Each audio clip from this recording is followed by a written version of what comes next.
नमस्कार दोस्तों, आप देख रहे हैं प्रतिपक्ष संवाद। मैं हूं आपके साथ दीपक जोशी।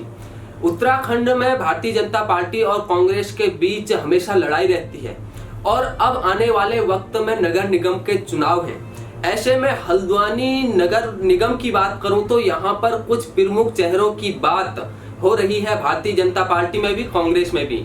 और भारतीय जनता पार्टी में लोगों के बीच जिस एक चेहरे की बात हो रही है वह आज मेरे साथ हैं। हम इसे जानेंगे आखिर क्या यह दावेदार हैं, जो लोगों में बात हो रही है वह क्या सच है। आज हमारे साथ है शंकर कौरंगा जी। बहुत बहुत स्वागत साहब आपका। धन्यवाद जोशी जी। प्रतिपक्ष संवाद को मेरी तरफ से बहुत बहुत शुभकामनाएं और बहुत बहुत बधाई। तो पहला सवाल तो यही जानता हूं, जैसे कि आप मुख्यमंत्री पुष्कर सिंह धामी के बड़े खास आदमी माने जाते हैं और 1998 से लगातार पार्टी के लिए काम कर रहे हैं, अनेक पदों में भी रहे हैं। तो क्या इस बार आपकी दावेदारी होने वाली है जैसा जनता के बीच में चल रहा है? देखिए, Bharatiya Janata party cadre based party है और यहाँ सामूहिक निर्णय होते हैं और हम सब लोग संगठन के कार्यकर्ता हैं। जो संगठन तय करता है उसके आधार पर हम सब लोग काम करते हैं।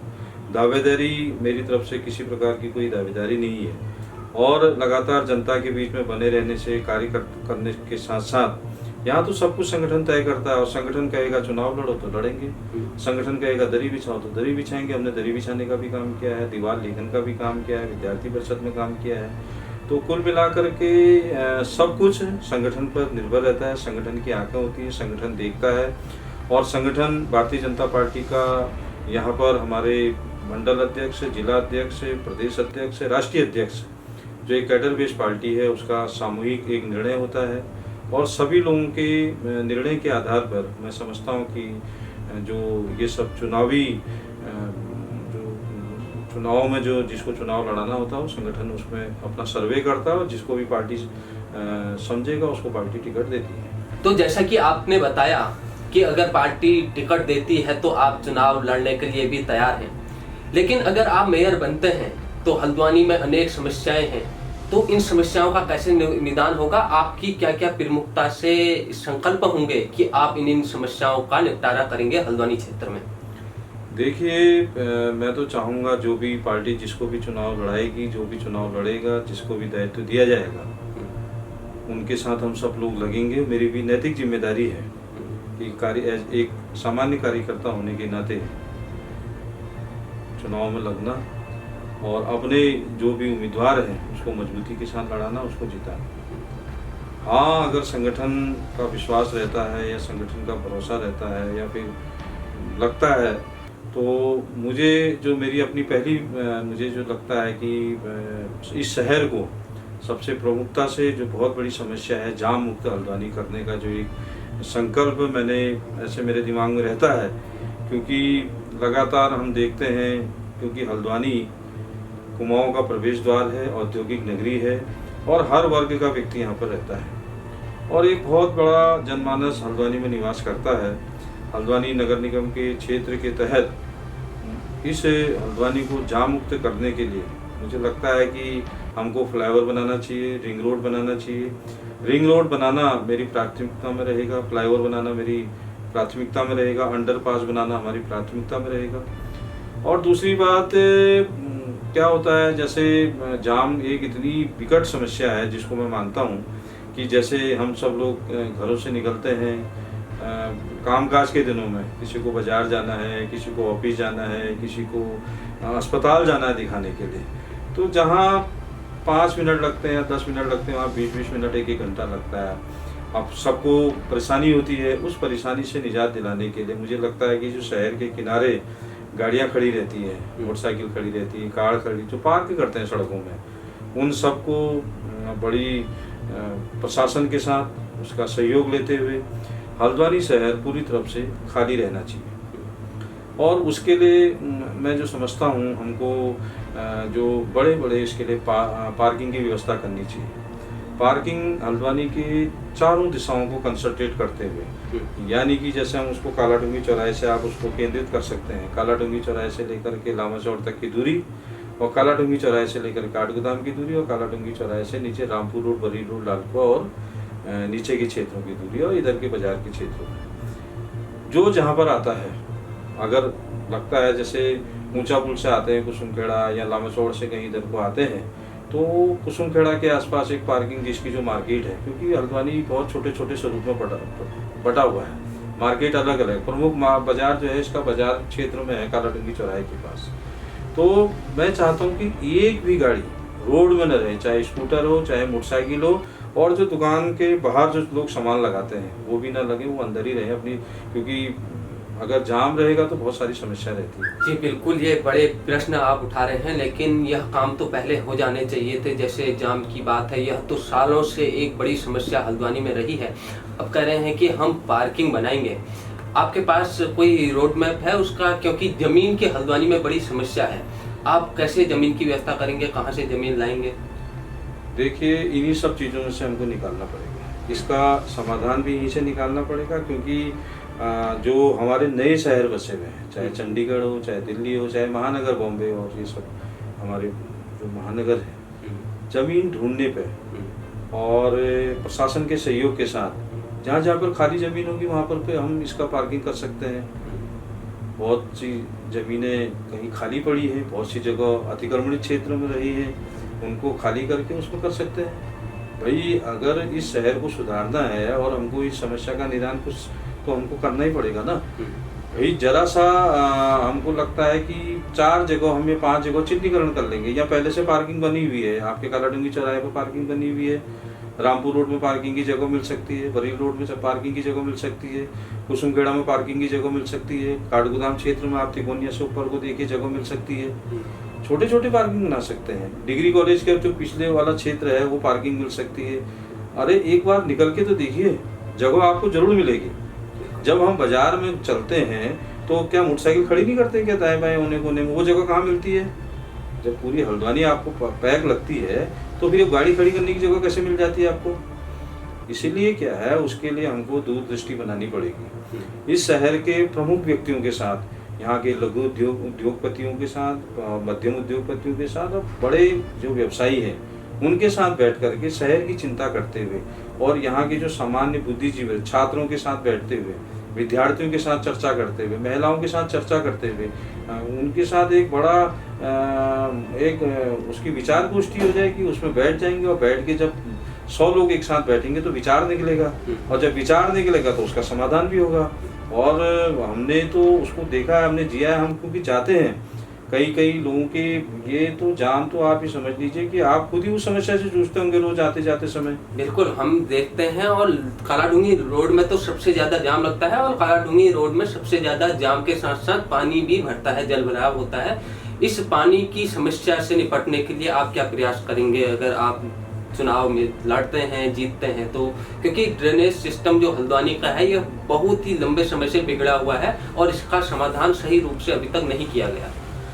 देखिए, अभी मैं उसमें आपके जाम वाले में जोड़ता हूँ, पार्किंग के अलावा भी हमारे रिंग रोड हम बनाएंगे और फिर उसके बाद फ्लाईओवर बनाएंगे। जब रिंग रोड और फ्लाईओवर बनाएंगे तो उसका सख्ताई से पालन करना होगा। अभी हमको पालन ये करना होगा जाम से बचने के लिए, जो शहर में बड़ी गाड़ियाँ आ रही हैं, आपके ट्रक हैं या अन्य बसें हैं, इनको सबको बाईपास से जाने देना चाहिए, और बिल्कुल सख्ताई से पुलिस को, प्रशासन को उसको लागू करना चाहिए कि सुबह 9 बजे से के बाद और रात को 9 बजे के बाद, मतलब कि सुबह शहर के अंदर 9 बजे के बाद न चले वो बड़ी गाड़ियाँ, जो भी शहर से बाहर से गाड़ियाँ आती हैं, और रात को 9 बजे के बाद चले, तो उनका भी समाधान होगा और जनता का भी समाधान होगा। और जो बेसिकली हमारे पहाड़ों को गाड़ियाँ जाती हैं, उनके बाहर से एक मुझे ऐसा लगता है कि जैसे रामपुर रोड है, बरेली रोड है, इधर कालाडूंगी रोड है, इधर कहीं पर भी उनको उन गाड़ियों को बाईपास से भेजना चाहिए। वो उसमें जिम्मेदार जो हमारे प्रशासन के लोग हैं उसको देखेंगे तो कम से कम मैं मानता हूँ कि 50% आपका सोल्यूशन निकल जाएगा। अच्छा, दूसरी बात, आपने जो ड्रेनेज की बात कही है, ड्रेनेज पहले से बहुत ठीक हुआ है। आप देखिए, पहले कालाडूंगी रोड में काफी पानी भरता था, अभी 3 दिन बरसात आपदा आई, तो आप बताइए ना मुझे कहाँ पर पानी रुका? पानी तो कहीं रुका नहीं। और ये हमारी सिर्फ प्राथमिकता माननीय मुख्यमंत्री पुष्कर सिंह धामी जी के जो विशेष सोच, मतलब कि विकास की सोच के कारण, जो यहाँ के प्रशासन है उन सब ने उन चीज़ों को देखा।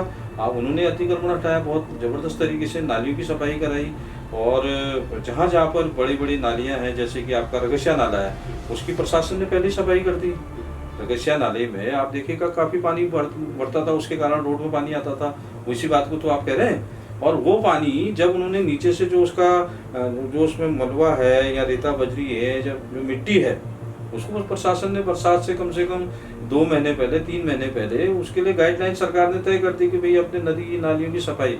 यहाँ का स्थानीय प्रशासन उसमें उसकी मैं बहुत सराहना करता हूँ। यहाँ के जिलाधिकारी, यहाँ के उप जिलाधिकारी और यहाँ का पुलिस प्रशासन का, तो उन्होंने ये सब चीज़ों को लेते हुए, कलसिया नाला है वहाँ पानी देखिए जिस प्रकार से भीषण आपदा आई हुई थी अभी बीच में। भीषण का मतलब बहुत ज़्यादा, रात को 9 बजे तक पानी साफ था, ठीक था। 9:30 बजे के बाद बहुत तेज़ी से ऐसा लगा कहीं बादल फट गया, इतना तेज़ी से फ्लड आया, लेकिन लोग बचे।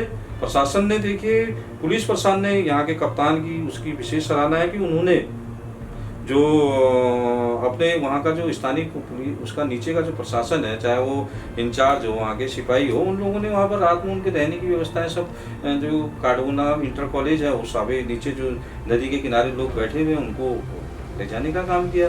तो ड्रेनेज की जो आप बात कर रहे हैं, आप मान के चले, न तो काठगोदाम में कहीं ऐसी पानी भरता है, न आपका एक जरूर वॉकवे के पास बनता था, उसके लिए माननीय मुख्यमंत्री जी ने वो नीचे से बाईपास उसमें अंडरपास बना दिया, उसमें पानी भरता नहीं अब है। और सड़कें आप देखिए, हल्द्वानी की सड़कें 12 करोड़ से अभी सांसद निधि से जब बनी, और उसके अलावा माननीय मुख्यमंत्री जी का एक जो सोच थी, उन्होंने प्रत्येक शहरों में आप देखिए, प्रत्येक गली में आपको नई नई सड़कें मिलती हुई दिखेंगी। आप तो देखते ही है ना। अब आप देखिए सड़कों का कितना विकास हुआ है और कहीं भी पानी नहीं भरता है। फिलहाल मेरी नज़र में अगर भरता भी है, उसका कालाडूंगी रोड है, थोड़ा बहुत इसमें अभी है। अब नीचे कुछ हमारे प्रमुख लोग हैं, उनके साथ बैठ करके उसकी चिंता करेंगे, या हो सकता है कि उसका पीली कोठी के आसपास एक उसका पानी का बहाव जाता है। फिलहाल मुझे नहीं लगता है कि पानी एक दिन से ज़्यादा कहीं रहता होगा। एक दिन भी रहता है तो उसके लिए प्लान बनाने की बात कर रहे हैं। कालाडूंगी रोड में विशेषकर यह ज़्यादा समस्या देखने को मिलती है। जैसे आपने नालों की बात की, तो नालों में जहाँ पर रोड में पानी बहता है, तो वहाँ पर अगर वहाँ पर या नीचे से कलमट बन जाए या ऊपर से नाले के ऊपर से पुल बना दिया जाए, तो उससे लोग नहीं बहेंगे, क्योंकि इस बार भी कई लोग बह गए हैं। तो इस बारे में आपने कभी सोचा, कुछ प्लान है इस बारे में आप लोगों का? देखिए, ये आपके पास जानकारी गलत है। बहुत सारे लोग नहीं बहे हैं। कुछ प्रकृति के साथ हम लोगों को खिलवाड़ नहीं करना चाहिए। मैं वीडियो देख रहा था कई जगह, आप जब नाला बह रहा है और कम से कम 4-5 फीट नाला बह रहा है या 2 फीट ऊपर नाला बह रहा है, तो आपको जबरदस्ती गाड़ी डालने की क्या जरूरत है? कुछ वे तो ठीक है ना, मैं कह रहा हूँ अगर वहाँ पर ऊपर से होता तो वे फिर भी आवाजाही बंद नहीं होती और नाला भी बहते रहता। इस कारण लोगों को बड़ा लंबे समय तक इंतजार करना पड़ता है और कभी जल्दीबाजी में लोग निकलने की कोशिश करते हैं। हाँ, ये आपका कहना ठीक है, लेकिन सावधानी बरतनी चाहिए, प्रकृति के साथ खिलवाड़ नहीं करना चाहिए। और इसमें मैं एक समझता हूँ, जैसे आपका कहना है, ये जो रगसिया नाले के ऊपर वहाँ तो पुल बना है, एक जो डम्बा को शिवपुरी के पास जाता है एक नाला आता है, एक वहाँ पर ड्रेनेज का बना है, उसका एक पुल बना सकते हैं। अपर पुल, नीचे से नाला बहे, ऊपर से वो पुल बन जाए। ऐसी अन्य जगहों में आपके और जगह बहुत जगह तो है नहीं इतना पानी का, नालों का, एक रगसिया नाला है, कलसिया नाला है, देवगढ़ी नाला है, उन सब जगहों में हम बनाने का प्रयास करेंगे। देखिए, हमारी प्राथमिकता में रहेगा, जनता के हित के लिए जो भी काम करना पड़ेगा वो करेंगे। साहब, आप तो बड़े 1998 से पार्टी से जुड़े हुए हैं और अनेक आंदोलनों में आपने भाग लिया है, अनेक पद आपने संभाले हैं, तो पलायन को आप किस रूप से देखते हैं? कितनी बड़ी समस्या है उत्तराखंड की, कैसे समाधान किया जा सकता है साहब इसका? देखिए, पलायन का अभी माननीय मुख्यमंत्री जी ने इसको विशेष तौर पर टीम गठित की थी, और टीम गठित करने के बाद उसमें बहुत सारे विचार आए थे, बहुत से जन लोग के उसमें चर्चा हुई थी, और शायद उसमें अभी प्रक्रिया मेरे ख्याल से चल भी रही है, और उसमें आगे भी उसमें एक ठोस निर्णय भी आना होगा। देखिए, राज्य बना तो इसमें सभी लोगों की प्रमुखता से भागीदारी रही, चाहे उसमें युवा हो, चाहे उसमें बच्चे हो, चाहे महिला हो, चाहे बुजुर्ग हो, हर प्रत्येक जनमानस ने उत्तराखंड राज्य बनाने के लिए सबने उसमें सहयोग किया, और प्रत्येक व्यक्ति के सपनों का ही उत्तराखंड बनने जा रहा है अभी वर्तमान समय में। क्योंकि हमारे इस प्रदेश के यशस्वी मुख्यमंत्री माननीय पुष्कर सिंह धामी जी की जो विकास परक सोच है, सबको साथ लेकर के संकल्प से सिद्धि तक का जो उन्होंने किया है, विकल्प रही संकल्प जो उन्होंने नारा दिया था, उसके तहत वो काम कर रहे हैं। अच्छा, दूसरा विषय यह है कि हम सबको, क्योंकि मेरा भी ये बड़ा ज्वलंत मुद्दा रहा है, बड़ा मेरा विषय भी रहा है, पलायन होना नहीं चाहिए। जब ये राज्य बना था, राज्य बनने के बाद माननीय प्रधानमंत्री अटल बिहारी वाजपेयी ने उत्तराखंड को एक विशेष राज्य का पैकेज दिया था।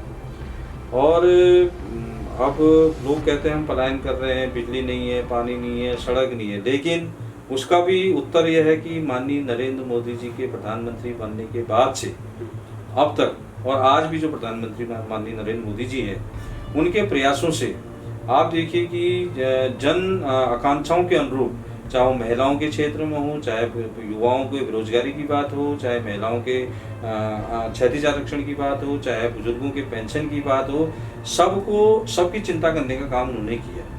प्रधानमंत्री ग्रामीण सड़क योजना के अंतर्गत उन्होंने सड़कें घर घर तक पहुंचाई, जो एक बहुत बड़ा, आज से 20, 25, 30, 50 साल पहले हम लोग बिल्कुल पैदल सड़कों से 15-15, 20-20 मील पैदल अपने सामान लेकर के घर जाते थे और पैदल रात चलते थे 5-5 मील। तो कितना कष्टकारी जीवन था उस समय के।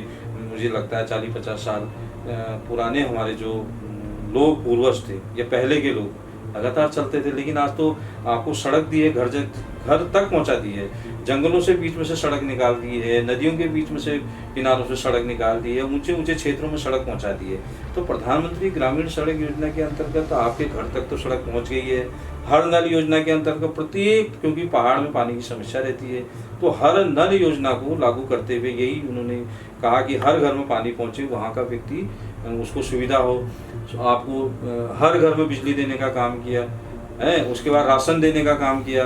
तो मेरा मतलब है कि पलायन को, जो बेसिक चीज़ें को लेकर के आदमी कहता है कि भाई पलायन इस कारण से होता है, लेकिन अब हमको सारे आपको सुविधाएं दे दी ना, पहाड़ों में हर प्रकार की सुविधा दे दी है, सुविधाएं दे दी साहब। इसमें एक इश्यू और बच जाता है, आपने रोड बना दी, कहीं कहीं और भी बननी बाकी है, धीरे धीरे बनेंगी, लेकिन रोजगार जो है सबसे बड़ा रोजगार का आपका पूरा सवाल तो रोजगार के लिए मैं उसी का जवाब दे रहा हूँ। मैं रोजगार भी है और आपका प्लस वहाँ क्या है, पलायन के 3-4 मुद्दे जो मुझे देखने में आए।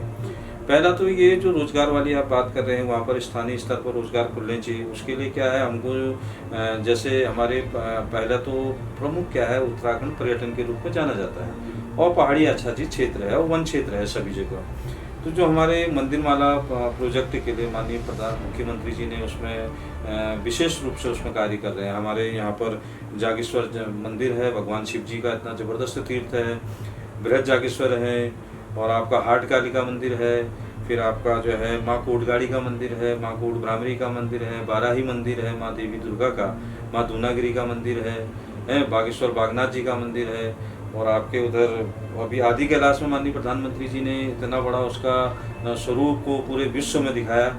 तो कहने का मतलब है कि उसको पर्यटन से जोड़ते हुए उसमें धरातल से अगर काम हो जाए, वहीं पर उद्योग का मतलब ये थोड़ा है कि इंडस्ट्री, बड़ी इंडस्ट्री लगनी है, मतलब लोगों को वहाँ रोजगार मिल जाएगा। हमारे जो युवा साथी है, आपका कम से कम 30% सॉल्यूशन हो जाएगा बेरोजगारी का, क्योंकि वहीं से वहीं तक आपको वहाँ पर उसी जगह पर जब इंफ्रास्ट्रक्चर डेवलप होगा तो वहाँ दुकानें खुलेंगी और अन्य प्रकार के काम होंगे। अच्छा, दूसरी बात क्या है, रोजगार के एक और मैं बड़ी चीज़ बताता हूँ। जैसे हमारे वहाँ जो भौगोलिक परिस्थितियों में जहाँ जहाँ जैसे जैसे फल होते हैं, नाशपाती का फल होता है, उसकी पूरी यहाँ मंडी तक आवक होती है, कम से कम ट्रकों के ट्रक भर के नाशपाती आती है।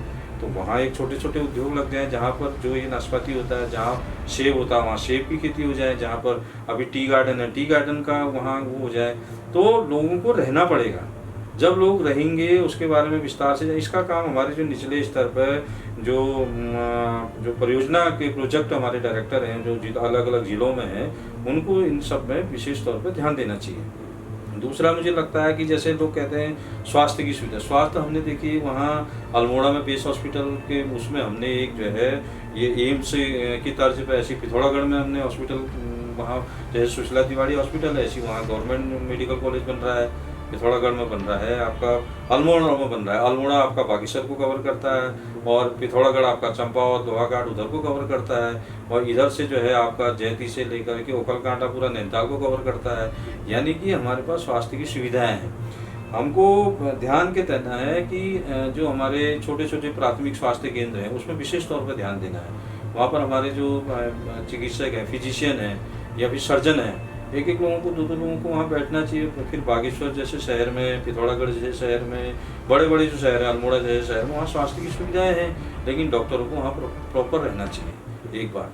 दूसरी बात, एक बहुत बड़ी ज्वलंत जो मुझे बहुत बड़ा गहरा मुद्दा आता है कि खेती नहीं हो पा रही है। वो खेती क्यों नहीं हो पा रही है? लोगों का ये कहना है भी जानवर आ जाते हैं, जैसे बंदर आ गए, सुअर आ गए या अन्य प्रकार के जानवर आकर के फसलों का नुकसान कर देते हैं। ठीक है, समझ में आता है बात। उसके लिए मेरा ये कहना है कि पर्यावरण को संरक्षित रखते हुए हमको कम से कम, जब हमने बिजली, पानी, सड़क, इन सब में डेवलपमेंट में इन्वेस्टमेंट किया है या सड़कों में इन्वेस्टमेंट किया है, ऐसे हमको पेड़ लगाने में इन्वेस्टमेंट करना चाहिए। यानी कि हमको जो मेन सड़क से लेकर के कम से कम जो अंदर घने जंगल हैं, पहाड़ों में धुर कहते हैं, जो अंदर घने जंगल हैं, वहाँ कम से कम 5-10 किलोमीटर मेन सड़क से 15 किलोमीटर या अंदर मील में होता है वो अंदर में, वहाँ पर हमको फलदार पेड़ लगाना चाहिए। जहाँ जैसी भौगोलिक परिस्थितियाँ हैं, भौगोलिक परिस्थितियाँ माने जहाँ पर अगर पपीता होता है वहाँ पपीता लगा सकते हैं, जहाँ आम होते हैं वहाँ आम लगा सकते हैं, जहाँ शरीफा होता है वहाँ शरीफा लगा सकते हैं, जहाँ अमरूद होता है अमरूद लगा सकते हैं। यानी कि जो हमारे फलदार पेड़ हैं, नाशपाती, जो उन जंगलों में ही वो जानवर फिर रिसाइकलिंग करेंगे, फिर नीचे आपकी सड़क में आने का कोई मतलब ही नहीं होता है। सड़क के आसपास ही तो गाँव है हमारे, सब अधिकतर जंगलों से घिरे हुए गाँव हैं। लेकिन जब उन्हें वहाँ से जब उनको पर्याप्त भोजन मिलेगा तो नीचे आएंगे क्या? हो नहीं आएंगे। इसके लिए हमको क्या है, चाहे सरकार को, मुझे तो ऐसा लगता है, ऐसा हो सकता है माननीय मुख्यमंत्री जी इसमें कदम बढ़ा रहे हों या इसमें काम कर रहे हों, वहाँ पर स्थानीय लोगों को भी रोजगार मिलेगा। प्लस जो वन विभाग है, जो हमारा फॉरेस्ट्री का विभाग है या वन निगम है, इसमें अगर वो तेजी से काम करेगा तो कम से कम इसको डेवलपमेंट में कम से कम 5 से 10 साल लगेंगे। और सरकार को इसमें अलग से बजट जारी करना चाहिए, विशेष बजट जारी करना चाहिए, कम से कम 1 लाख करोड़ का। क्योंकि आप देखिए ना, पूरे पहाड़ों में जंगल है, और आप यहाँ से शुरू करिए, अल्मोड़ा है, अल्मोड़ा से फिर आगे आप जाते हैं पिथौरागढ़, जिले वाइज बात करते हैं, पिथौरागढ़ है, उधर चंपावत है, इधर बागेश्वर है, और इधर इन सब जिलों को, रानीखेत है, ये सब जिलों को हमको सेंट्रलाइज करते हुए एक जोन ये बना देना चाहिए, एक जोन उधर को बना देना चाहिए, एक गढ़वाल में पौड़ी और टिहरी और उधर को जोन बना देना चाहिए। इन सभी जंगलों को हमको क्या है, डेवलपमेंट करना चाहिए। और आने वाले समय में अगर पेड़ रहेंगे तो हम सुरक्षित हैं, जब पेड़ ही नहीं तो हम सुरक्षित भी नहीं है। बिल्कुल, बड़े ही विस्तार से इन्होंने रोड मैप समझाया है। इस समय इनके पास कोई पद नहीं है, इसलिए हम इनसे नहीं पूछ सकते कि हॉस्पिटल तो हैं, उनमें अच्छी मशीनें नहीं हैं, अच्छा वहाँ पर हॉस्पिटल में जो स्टाफ है नहीं उपलब्ध है। वह बात की बातें होंगी, जब कभी ये पद में आएंगे तब पूछा जाएगा। इस समय ये अपना रोड मैप बता रहे हैं कि इस तरीके से हम अगर और आगे जाते हैं तो इस तरह का विकास किया जाएगा। अब आते हैं शिक्षा पे। साहब, आपने कहा स्वास्थ्य पे तो चलो हॉस्पिटल बन रहे हैं, शिक्षा पर बड़ी बुरी स्थिति है और पहाड़ों में जो स्कूल हैं लगातार टूट रहे हैं, उनका भवन है वो क्षतिग्रस्त हो जा रहा है। तो इसको कैसे सरकार करे कि कैसे वहाँ पर अच्छी शिक्षा पहुँचे पहाड़ों तक, लोगों तक? क्या प्रयास हो रहे हैं, कैसे किया जा सकता है, आपको क्या लगता है? देखिए, क्योंकि मेरा विषय भी नहीं है, सरकार का विषय है। और दूसरी बात क्या है कि शिक्षा हमारे आप देखिए सभी क्षेत्रों में, चाहे वो किसी भी जिले में, उत्तराखंड का जो शैक्षिक स्तर है काफ़ी बड़ा हुआ है और काफ़ी उदयमान हमारे यहाँ से छात्र रहे हैं। आप देखिए यहाँ से हमारे छात्र काफ़ी होनहार छात्र हैं। और दूसरी बात, आपने जो विद्यालयों की बात कही, विद्यालय मुझे नहीं लगता कि कहीं कोई ऐसे जर्जर हालत में है, सारे विद्यालय अच्छी स्थिति में हैं। टीचर वहाँ पर आते हैं, लंबी मैंने देखा कई बार, हम पहाड़ों में जाते हैं, देखते हैं कि आते हैं शिक्षक, आते हैं पढ़ाने के लिए, आते हैं एकदम उसका अच्छा विस्तार भी है। और क्योंकि माननीय मुख्यमंत्री जी तो लगातार हर चीज़ में ध्यान भी देते हैं, प्रत्येक कैबिनेट की बैठक में इस पर चर्चा भी करते हैं, और अपनी आम बैठक में भी मैंने देखा कि वो अधिकतर कहते हैं भाई जिसकी जहाँ जो ड्यूटी है उसको प्रॉपर करना चाहिए। हाँ, अगर कहीं भी एक विद्यालय की स्थिति ठीक नहीं है उसको ठीक करिए, जहाँ पर सड़कें नहीं ठीक हो रही वहाँ सड़कें ठीक कीजिए, बेसिक चीज़ों को ध्यान में देते हुए।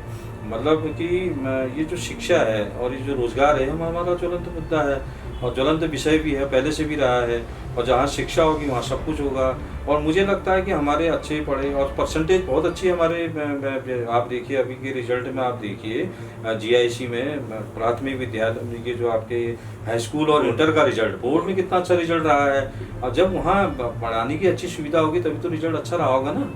अच्छा, दूसरी बात क्या है, थोड़ा 1-8% होता है मैं तो प्रत्येक विद्यालय में गया भी हूँ और मैंने कभी ऐसा कहीं देखा नहीं। अब आपके पास क्या विषय आ रहा है मुझे नहीं पता। चलो, इन्होंने ऐसी नहीं देखी, और भी अनेक ऐसी जगह हम देखते हैं कि अनेक स्कूलों में ये दिक्कतों का सामना करना पड़ता है। तो साहब, आप आते हैं फिर वापस ये राज्य के मुद्दों के बाद हल्द्वानी में जो है अतिक्रमण का एक बड़ा मामला चल रहा है, और सुप्रीम कोर्ट में भी परसों ही उसमें सुनवाई भी हुई, फिर आगे बढ़ा दिया गया। आखिर हल्द्वानी में जो अतिक्रमण हुआ वह कैसे हट सकता है? अब इसके लिए क्या किया जा सकता है? क्योंकि अतिक्रमण से लगातार हल्द्वानी कमजोर हो रही है, उसका जो क्षेत्रफल है कम हो रहा है। देखिए, अतिक्रमण, जहाँ तक मैं समझता हूँ, अतिक्रमण शब्द का मतलब आप समझते हैं अतिक्रमण, दूसरे पे अधिकार, जबरदस्ती का अधिकार है। इसमें अभी जब माननीय मुख्यमंत्री जी ने, मैं भी था उसमें, यहाँ के जिलाध्यक्ष जी भी थे माननीय प्रताप जी, यहाँ के लोगों का विषय था, व्यापारियों का विषय था कि भाई हमारे सड़कों से 3 मीटर या 2 मीटर 1 मीटर लेना चाहिए, उसको अतिक्रमण को बचाना चाहिए। देखिए, जन भावनाओं को ध्यान में रखते हैं, क्योंकि ये हाई कोर्ट का मामला है और इसमें हमारा बोलने का बहुत ज़्यादा, हमको बोलना भी नहीं चाहिए, क्योंकि ये उनका उल्लंघन भी है। लेकिन जो हमारा विचार है, जो हमारी सोच है, जो हम समझते हैं, इसमें माननीय मुख्यमंत्री जी ने तत्काल निर्णय लेते हुए उन्होंने कहा था कि इसमें 3 मीटर करीबन छोड़ना चाहिए। तो उसके लिए ये बताया गया, फिर माननीय मुख्यमंत्री जी ने पूछा क्या है इसमें विषय क्या रहा है, तो इसमें जिलाधिकारी महोदय ने शायद उसमें संज्ञान भी लिया, और संज्ञान इन सेंस की उनको माननीय मुख्यमंत्री जी ने निर्देश किया कि आप उनके साथ, व्यापारियों के साथ बैठ करके दोनों तरफ से 1.5 मीटर या 2-2 मीटर आप इसको दूरी कम कर दीजिए, जिससे कि इनको सुविधा हो जाए। और उसमें क्योंकि कोर्ट से ही संज्ञान लेना होता है, तो उसके लिए नियुक्त अधिकारी जिलाधिकारी है, तो जिलाधिकारी ने उसमें बताया कि कोर्ट से हमको फौरी तौर पर 15 मीटर से 18 मीटर से 15 मीटर भी, 15 मीटर से हम इसको 2 मीटर, और मुख्यमंत्री जी ने उसको छोड़ने की कोशिश करी। देखिए साहब, ये तो माननीय मुख्यमंत्री जी की विशेषता है कि कहीं न कहीं से वो रास्ता निकाल लेते हैं। उन्होंने रास्ता भी निकालने का प्रयास किया। ये तो जन आंदोलन आप देखिए कितना जबरदस्त लोग सड़कों में निकल गए थे, और व्यापारी लोग, क्योंकि वो भी हमारे परिवार का अंग है, उनको सुविधा देना भी हमारा प्रमुख काम है। अच्छा, दूसरा विषय क्या है? अतिक्रमण नहीं होना चाहिए, इसका हम प्रतिरोध, हम कहते हैं कि अतिक्रमण नहीं होना चाहिए। आप ये देखिए कि क्योंकि ये एक स्वाभाविक प्रक्रिया है। अगर जैसे हम बाजार से निकल रहे हैं और पूरी बाजार में आपके ठेले ही ठेले लगे हुए हैं, जो ठेले होते हैं, आप कहाँ से निकल पाएंगे आप बाजार में? महिलाएं हमारी बाजार में घूमती हैं, सामान लेने के लिए बाजार में जाते हैं। जैसे हम माना कि किसी विद्यालय के बच्चे स्कूल में बैठ के आ रहे हैं और वो नीचे रामपुर रोड में कहीं गाड़ी फंस गई, आगे रास्ता ही नहीं है, बगल में गाड़ियाँ खड़ी हैं, तो क्या वो जो बच्चा घर के लिए निकलता है, 12 बजे का छुट्टी होती है, अगर 3 बजे घर पहुँचता है, तो क्या बीतती होगी उस बच्चे में? उसकी कल्पना करिए कि भाई अतिक्रमण को तो कम से कम हमको बिल्कुल भी उसका संज्ञान भी लेना चाहिए। अतिक्रमण होना ही नहीं चाहिए किसी भी हालत में। और उसके लिए मैं कह तो रहा हूँ कि हमको पार्किंग बनानी चाहिए, उस पार्किंग में विशेष तौर पर उसका वो रखना चाहिए, और एक गाड़ी भी बिल्कुल बाजार के अंदर भी नहीं और सड़कों के किनारे भी नहीं खड़ी होनी चाहिए। उसका सॉल्यूशन निकल सकता है, उसमें बैठ के बात हो सकती है। उसका किराया 5 रुपये 10 रुपये जो डेली खड़ी करते हैं, उनकी पार्किंग में खड़ी कर दो भैया, आप आपसे 2 रुपये किराया ले लेंगे पर डे का। एक मेरा इसमें सपना ये भी है, अगर कभी ऐसा कुछ सहयोग रहा कि 2 बड़े पार्क हैं, 2 बड़े पार्क जो कि आपको इसमें हंसी भी आ रही है, क्योंकि हल्द्वानी क्षेत्र छोटा है। अब जैसे हमारा चंडीगढ़ है, दिल्ली है, जो महानगरों में है, जो हमारे लखनऊ में है, जो हमारे बड़े जो लोग घूमते हैं सुबह, हमारे बुजुर्ग लोग हैं, कुछ स्वास्थ्य कारणों से जिनको सुबह घूमना पड़ता है, तो सड़कों में घूमने में मुझे लगता है कि पॉल्यूशन होता है। मुखानी रोड में कभी मैं देखता हूँ कि 3 बजे 4 बजे लोग निकलते हैं यहाँ से, काठगोदाम तक जाते हैं। एक उत्तराखंड में बड़ी समस्या है सर, नशे की। उत्तराखंड का युवा आज नशे की तरफ अग्रसर हो रहा है, तो नशा कैसे रोका जा सकता है? क्या प्रयास किए जाएंगे इसके लिए? देखिए, इसके लिए तो ये मेरा विषय रहा है, नशा मुक्त उत्तराखंड, नशा मुक्त भारत होना चाहिए। क्योंकि मैंने देखा, अभी मैंने एक कार्यक्रम किया था, पिछले साल किया था मैंने वो, और करीबन अक्टूबर नवंबर के महीने में किया था। बहुत ज़बरदस्त कार्यक्रम था। उसमें मैंने कम से कम 10,000 लोग उस कार्यक्रम में थे। ये MB ग्राउंड में मैंने वो कार्यक्रम किया था, और मुझे अंदर से उसकी बहुत पीड़ा भी होती है। हम देखते हैं, जब हम कार्यक्रमों में जाते हैं, इधर उधर रास्ते में कहीं जाते हैं, तो लड़के नशा करते हुए दिखते हैं। छोटी छोटी बच्चियाँ, मतलब आप उनको देखिए ना कि कक्षा 6 में पढ़ने वाली 7 में, वो घर से निकले स्कूटी में और सीधे रानी बाग से ऊपर कई जगह इनके मैगी पॉइंट है, कहीं कुछ है ऐसी जगहों में, और ये नैनीताल रोड में किनारे से दिख जाते हैं। देखिए वो एक अंदर से बहुत दर्द होता है, क्योंकि वो भी हमारे परिवार के बच्चे हैं। उसका एक बेसिक कारण मुझे क्या लगता है कि हमारे जो अभिभावक हैं, मतलब कहना अच्छा नहीं लगता है, लेकिन सब संपन्न लोग हैं, उनको वो ध्यान नहीं रहता है परिवार में, क्योंकि घर में वो रहते नहीं हैं। क्योंकि जैसे माना 2 परिवार में 3 लोग हैं, 2 बेटी हैं और 2 हस्बैंड वाइफ हैं, एक हस्बैंड एक वाइफ। हस्बैंड अगर टीचर है, मदर अगर टीचर है तो घर से बाहर है। अच्छा, वो भी शाम को ही आते हैं अपना। अच्छा, बच्चा स्कूल से आया और उसके बाद वो यारी दोस्ती में गया और इधर उधर निकल गया, तो बच्चे के ऊपर ध्यान ही नहीं है उनका, आपका बच्चा क्या कर रहा है। और आजकल जो मोबाइल की नई दुनिया आ गई है, इस पर तो मैं समझता हूँ कि बहुत ज़्यादा बच्चों पर इसको बहुत रोक लगनी चाहिए। और नशे के लिए मैंने स्कूलों में, शायद सभी स्कूलों में मैंने इसके लिए नशे के खिलाफ मैंने प्रचार भी किया और मैं सभी लोगों के बीच में बैठा भी। और मैं उस बात में माननीय मुख्यमंत्री जी की विशेष सराहना करता हूँ। माननीय मुख्यमंत्री जी ने जब हमने कार्यक्रम किया, उसके बाद जिले में कंट्रोल रूम बना दिया था और उसमें उत्तरदायी सबको बना दिया था कि ये जो हमारे जितने भी स्मगलर हैं या जो लोग ये सब चीज़ें करते हैं, इनको तुरंत अंदर करिए, इनकी रिपोर्ट लीजिए महीने की। और उसके आधार पर प्रत्येक पुलिस ने उसमें सफलता पाई और बहुत सारे लोग उसमें पकड़े गए, पैडलर पकड़े गए, काफ़ी लोग पकड़े गए। लेकिन आप ये देखिए ना, उसका असर क्या होता है, परिवारों में असर होता है। मैं तो कहता हूँ यार, 84 लाख यूनिवाद मनुष्य का, मैं आपके चैनल के माध्यम से भी सारे युवा साथियों से कहना चाहता हूँ कि 84 लाख यूनिवाद आपका मानव जीवन आता है। उसके बाद भी जो माँ हमको पैदा करती है, उसका दर्द महसूस करो, उसका दर्द महसूस करो। उसको आपको पालती है और उसके जब पैदा प्रसव पीड़ा जो उसको अगर जिसने महसूस कर लिया, वो बालक कभी गलत दिशा में नहीं जा सकता। अगर उसके जहन में है कि मेरे माँ और मेरे माँ बाप मेरी चिंता कर रहे हैं, तो आप देखिए अब ये जो नशा चल रहा है, ये स्कूलों के बाहर जो पैडलर लोग हैं ये बेचते हैं उसको, और बड़ा सॉफ्ट बच्चों पर ही इस पर असर पड़ता है। तो मैं कहता हूँ कि यार, इतने 84 लाख यूनिट बाद जीवन मिला है, उस जीवन को क्यों व्यर्थ जाने दें हैं। और फिर दूसरी बात क्या है कि आपका जब शरीर ही नहीं रहेगा, क्योंकि वो इंजेक्शन जो लगता है, पता नहीं, हमने तो देखा भी नहीं, हमने सुना ही है, जो इंजेक्शन लगता है, जो सूंघते हैं, उसके बाद बिल्कुल शरीर बेकार हो जाता है। और शरीर बेकार हुआ तो फिर आप किसी काम के ही नहीं हुए, फिर तो न तो आपकी शादी हो सकती है, न बच्चे हो सकते हैं। बिल्कुल, नशा बहुत बड़ा गंभीर विषय है, इस पर भी कार्रवाई की जानी चाहिए और युवाओं को खुद भी नशे की तरफ ज़्यादा अग्रसर नहीं होना चाहिए। तो आज हमारे साथ थे शंकर कौरंगा। हमने विस्तार से बात की उत्तराखंड के मुद्दों पर और आने वाले नगर निगम के चुनावों को लेकर भी। आप इसी तरह से देखते रहे प्रतिपक्ष संवाद। आपका बहुत बहुत धन्यवाद। नमस्कार।